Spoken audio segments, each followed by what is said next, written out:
Good afternoon. I'm Brent Stevens of Classical 95.5 KHFM. Thanks for showing up. We've got a great concert ahead of us. I would like to introduce you to a woman who is actually, I think, the first woman appointed as music director of a major Canadian orchestra, has conducted all over this country, all over the world, and you're in your 13th season as music director of the Victoria Symphony. That's right. Tanya Miller. Very nice to meet you.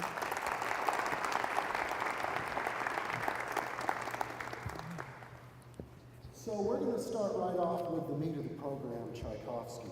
Tchaikovsky lived to be, I think, 56 years old, and this was written in the last year of his life.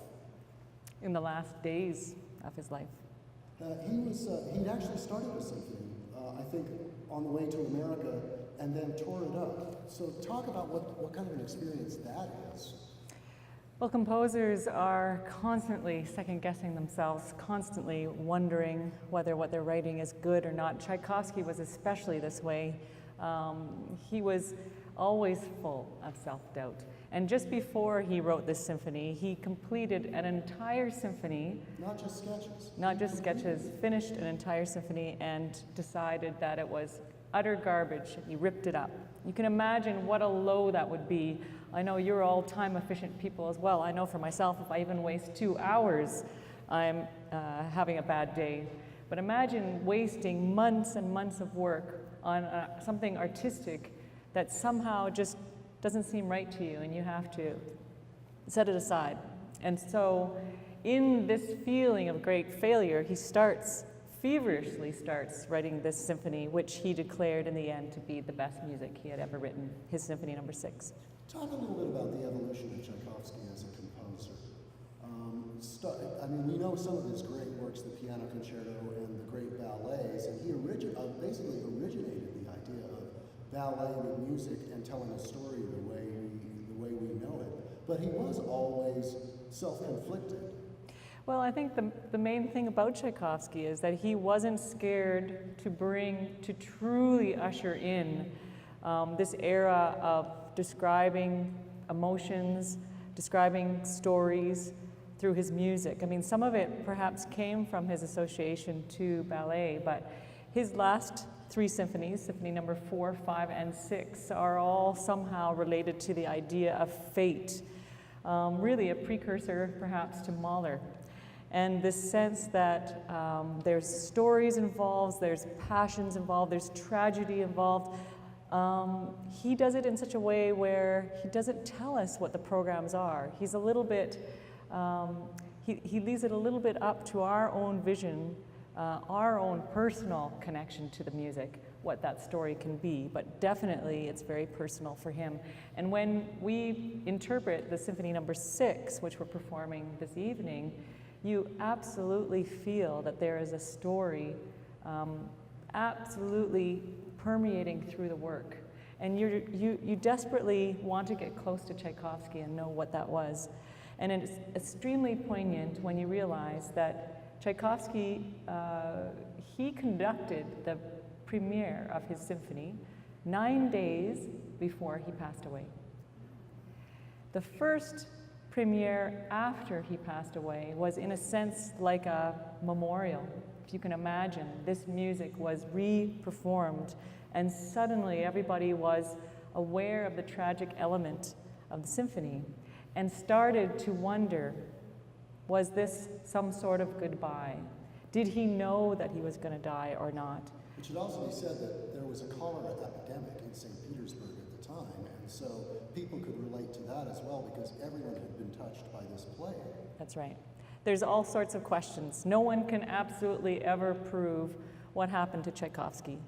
Did he get cholera from water at a restaurant? There's a lot of speculation that that may or may not be true. But for some strange reason, in a symphonic piece, there's always a general structure. There's usually 4 movements, and usually the first movement is fairly upbeat. The second movement is usually slow. The third movement is usually a dance, a minuet or something like that. And the fourth movement, you can almost always assume is going to be exuberant and and full of joy sometimes, but certainly something that will bring the crowds to their feet. Tchaikovsky's Fourth Symphony has one of the greatest upbeat endings of all. He understood that very well. So he knew exactly what he was doing when he wrote his Sixth Symphony. When you think about it, the Sixth Symphony starts exactly as you expect, although it has a very melancholy opening, which makes you wonder. Well, he uses bassoons, doesn't he? He uses bassoons and low only basses. You'll hear at the very opening 2 parts of basses, which is a very unusual dark sound. But the second movement is sort of a waltz. It's a lopsided waltz. It's the only piece of music that you will know in traditional music. Perhaps you hear it a lot in contemporary music, but it's got 5 beats to the bar. So it sounds like a waltz, but waltzes are 1, 2, 3, 1, 2, 3, and this goes 1, 2, 3, 4, 5, 1, 2, 3, 4, 5, 1, 2, 3, 4, 5, 1. It's very odd and very lovely, but it's the dance movement. And then we get to the third movement. Well, you better hang on to your seats for that movement. This is quintessential, exuberant, celebratory Tchaikovsky, like you've never heard. Is it a scherzo? It's a march, but it's a march that is, it's a march that takes us all on an emotional journey. I mean, it really becomes so celebratory, and it's like this great love of life. And that's why it's so strange to now finish on the fourth movement. It's like the third movement takes the place of the normal last movement. And now we have something that is deeply personal. And it should be for all of us as listeners, even today, all of these years later, it's deeply personal to us. I sometimes just am brought to tears. Even if I've heard it again and again, it still brings me to tears. And there's a sense that he is saying goodbye. If you listen to the very end of the Sixth Symphony, there is this repeating bass note that repeats like a heartbeat. And that heartbeat, it starts in triplets, dun dun dun dun dun dun dun dun dun, like that. And then it starts to slow down, dun dun dun dun, and it just finishes that way. And there was one part of this symphony that shows up at the end of the first movement, which gave those who were looking for the possibility of suicide or a goodbye of some sort this inkling of it. Because at the end of the first movement, there's this trombone moment of the trombones. It's suddenly slow, and this is just a hint of a Russian Orthodox requiem. And so that little hint was a sense, it somehow connects to this ending where I really feel that the heartbeat of the music, of the story, whatever it is, comes to a stop. You know, I think that for me, Mozart is wonderful music, and it's very intellectual music. And Beethoven is still, to me, maybe the greatest composer. With Beethoven, I feel it's almost like, you know, some higher power is speaking through him. But with Tchaikovsky, he touches you so with the emotion.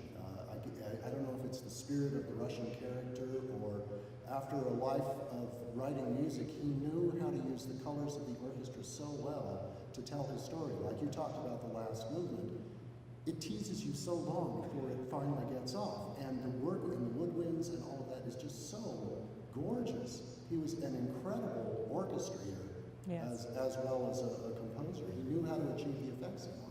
Well, and the thing about Tchaikovsky, I mean, Beethoven was starting to get to this place too, but we derive deep meaning as people through our suffering and through our tragedies, not just the joys in our life.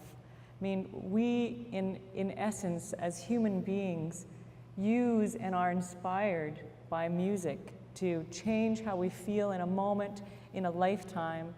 And Tchaikovsky was one of the first composers who wasn't scared to open himself up and to open all of us up to those meaningful things in human life that include tragedy, that include sorrow, that include joy, that include everything. And I think, in a sense, it makes us feel almost Like we can't believe we are sharing an experience in a hall, all of us together. It's like watching a movie with your parents where there's some kissing scene and you wish you weren't there sitting beside them. But it's like that feeling that suddenly he's given us this exposed view into who he really was. And I think that's why we are all so passionate still to this day about Tchaikovsky. And not to mention that he writes a great tune. That's true enough. You know, I mean, I think that the one that starts this, after you finally build to it, the first theme and the first movement, da da da da da da Yeah. da. I mean, that's to me just as good as Sleeping Beauty, just as good as Romeo and Juliet. It's simple and it just is so heartfelt. Yes, that's right. And you said you were going to sing that theme, and you did it. And I did, but you sang first. So, so we started with the end of the concert. We're pleased also to have our soloist tonight. Zool Bailey grew up in Northern Virginia, and his first influences, he came from a musical family. Everyone plays instruments, no pressure there. He got to see the great Mstislav Rostropovich, cellist and conductor with the National Philharmonic, and that was one of his first inspirations, and we'd like to bring him out now to talk about the Dvorak Cello Concerto. Zool Bailey.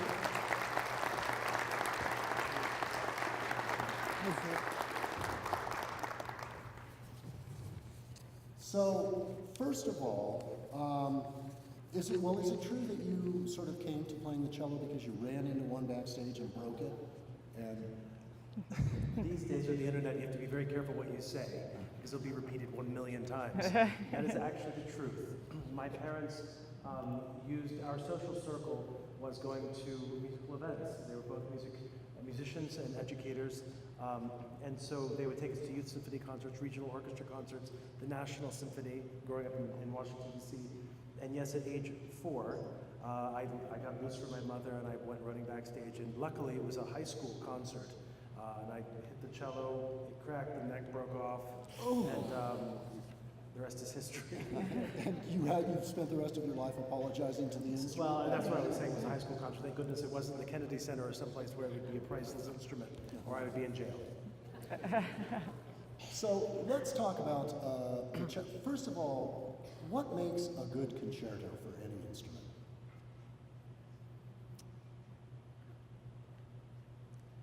Well, let's just say what makes this concerto different than every other concerto, basically, is that what makes this so special and such a celebrated work is that it's basically a symphony with a wonderful cello part in it. Most concertos are lopsided, where the orchestra is a very supporting role, and if you were to take out the solo line, you would barely recognize what's going on. In this case, Dvorak, well, it goes back one step. He wrote this while leaving America. He was living in New York City at the time. He had attempted, this is the second cello concerto. He originally, I think, wasn't sure about the sound of the cello. It may say something about the state of cellists in his day, but he wasn't sure about the sonority of the instrument, and it tended to sound a little nasal in the high register. Well, the issue is how do you write for a cello that's in the middle range without covering it up, the mellow cello. So he befriended Victor Herbert at the New School in New York City, and the only reason he befriended him, truthfully, is because he wanted the best cellists in his orchestra. He was the conductor of the conservatory orchestra. So and Victor Herbert was the cello teacher. And Herbert was also principal cellist in the Met Opera. He was principal cellist at the Met because his wife was the lead singer. He didn't trust her, so he got that job. Did you know that? I didn't know that.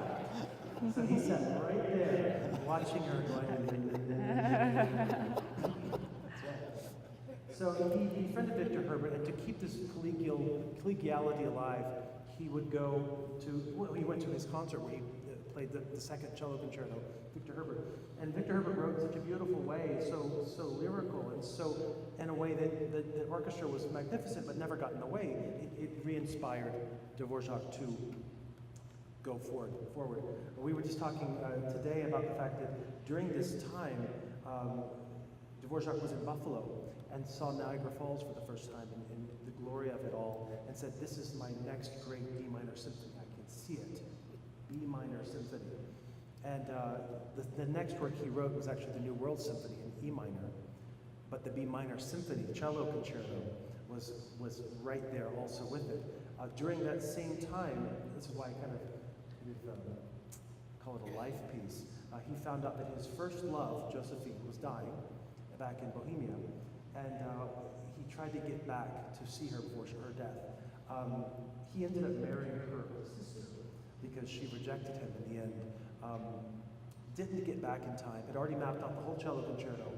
She ended up dying. He went back and rewrote the second movement as well as the ending of the third movement, as opposed to most concertos that end on a excited light the house on fire. This one, in my opinion, and from what I've read, kind of ends in a death scene and a resurrection. So at the very, very end of the piece of the third movement, first of all, the second movement's melodies are the ones they shared and loved together. So he wrote that and weaved it into the piece. So there's a lot of duets with me and the oboe and the clarinet and things like this.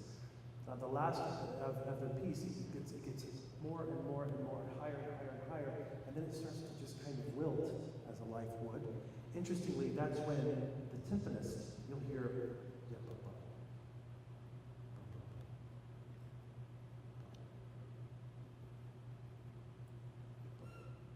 and quite frankly, if I have witnessed a death in my grandfather, and to see that final moment where life leaves the body and the heart stops, it's wonderfully horrifying.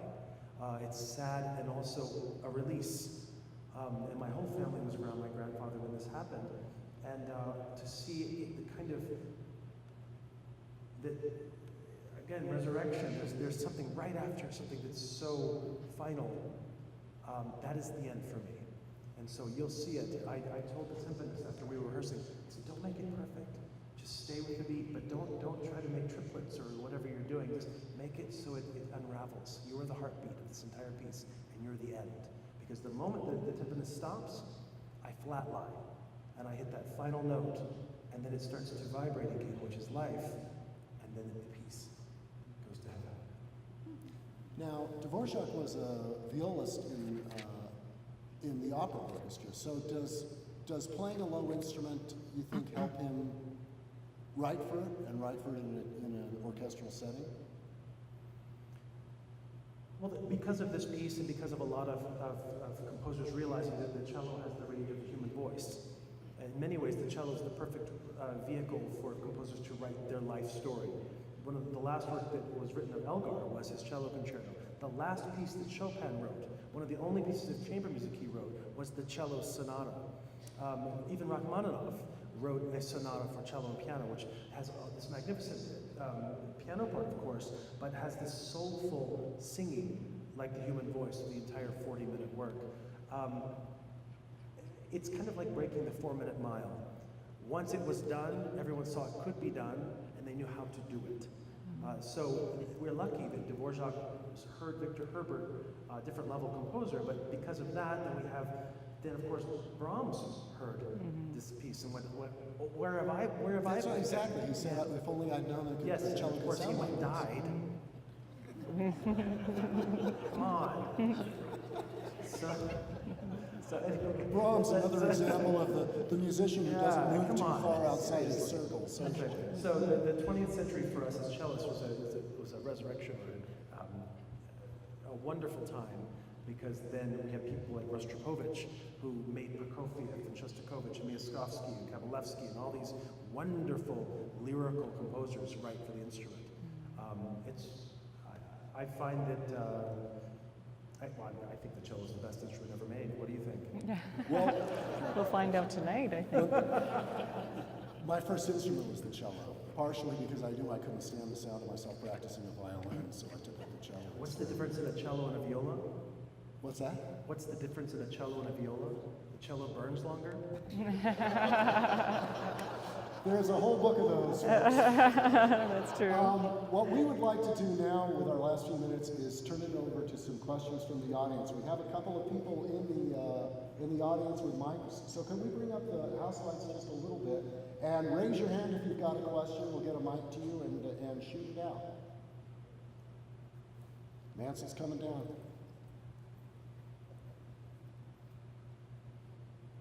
What was the rationale for putting these two particular pieces on the same program? so interesting as he was talking about the ending of the Dvorak and how it's the same as the ending of Tchaikovsky. I don't actually think they were put on the program for that reason at all. And I'm happy to tell you that there's no death involved in the first piece. In fact, it's just full of joy and life. The composer's still alive. In fact, that composer is still alive. I don't think is pondering death whatsoever. You know, often it's just a matter of when we're programming pieces, we will always want there to be this wonderful sort of sense of everything collaborating together, but also contrasting with each other. And I think it's a blockbuster program to put the Dvorak Cello Concerto on the same program as Tchaikovsky 6. And yet their voices are so different. I mean, Dvorak is so soloistic, not only with the cello, but with all of these wonderful lyrical, light, sweet voices.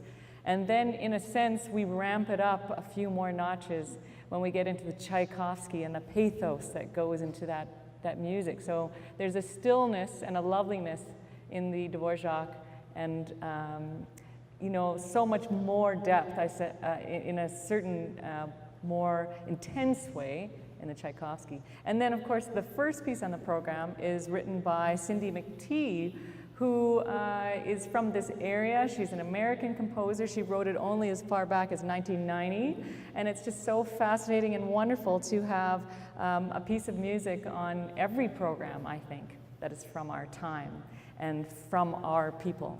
And so I think it's a wonderful program all put together. I was about to ask you said a little bit about Cindy McTee's piece, and I'm thrilled that the NFL is actually playing a contemporary piece today, so thank you for bringing that up. Would you like to say anything more about contemporary pieces? Well, one thing I just want to say is that I'm passionate about conducting contemporary repertoire. I think it's very important that every program, if possible, causes us to explore, even if it's not contemporary, even if it's just a piece of music that we don't already know. And I know you guys are such dedicated audiences. You're here tonight for this talk, so that's very, very clear. And it's so wonderful to have the opportunity to take in new artistic ideas all the time. Cindy McTee wrote a piece which is from beginning to end virtuosic, full of energy, full of drive. It's very much a contemporary piece of our times with people rushing about and doing things. But when you listen to it, you can imagine that the musicians all have a big smile on their face from beginning to end. First of all, it's sort of a heroic feat to stay up with it, to stick in there and not let go. And secondly, it's just a lot of fun. There's jazz involved in the piece. There's this kind of energy that is so youthful and fun. So I hope that you enjoy it.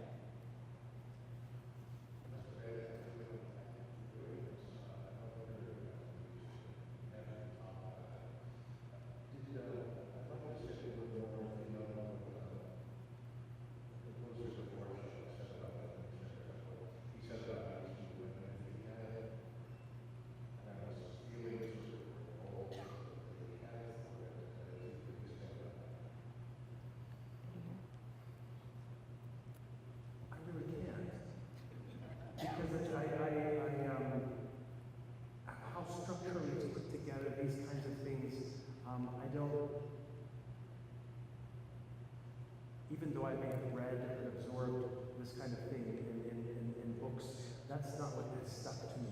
It stuck to my bones, those kinds of things. He was experimenting with lots of things.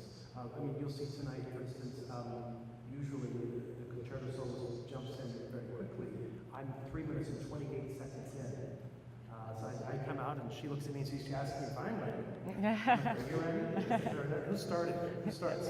Yeah. 3 minutes later, I then present this. So there's a wonderful operatic quality to this that is unlike other concertos. I think the second movement was rebuilt solely as a love story. The third movement does sum up, but in many ways, kind of, again, goes back to.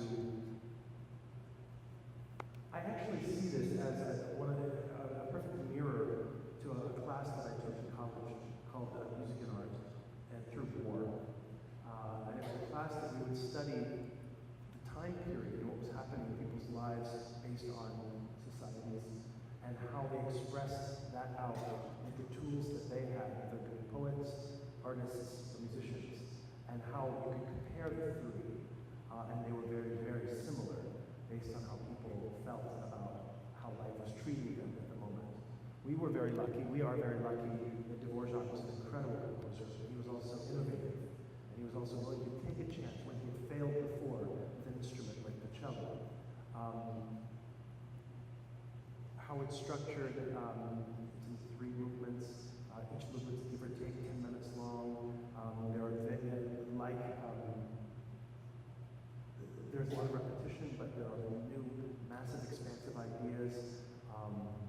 And I think one of the key things is that he is constantly taking us from the perspective of a cello soloist and the orchestra accompanying to the cellist accompanying the orchestra. So much of your virtuosic material actually is actually supporting another soloistic role in the orchestra.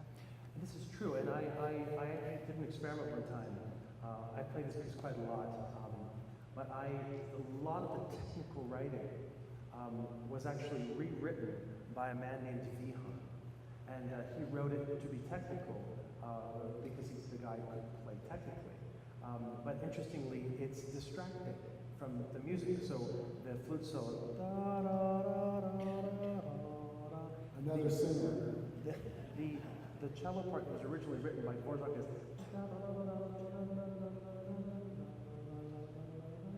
like this, to just give a little bit of flutter to that part. But Vihan said, well, why don't we just do records here? And now cellists, all they do is practice this part to try to be able to play this meticulously. Okay, so my experiment was this. When I don't have the melody or I don't have an important part, what can I do to make myself so boring that people will snap out of staring at the solos and try to find where the music is happening? And I did this. It was a very interesting thing because basically I pulled myself out of the fabric in these technical parts and didn't make them technical, I made them musical. So I'll try that tonight for you. I'll look back or I'll seem bored. But if I do that, remember, it's not... You better not be bored. I think we have time for one more. Anyone? Anyone? Down here? I want to know if either of you have been to New Mexico before, and how has been your experience this week? The question is, have either of them been to New Mexico before, and how's the experience been? Well, Zul is in El Paso, so he doesn't live too far away.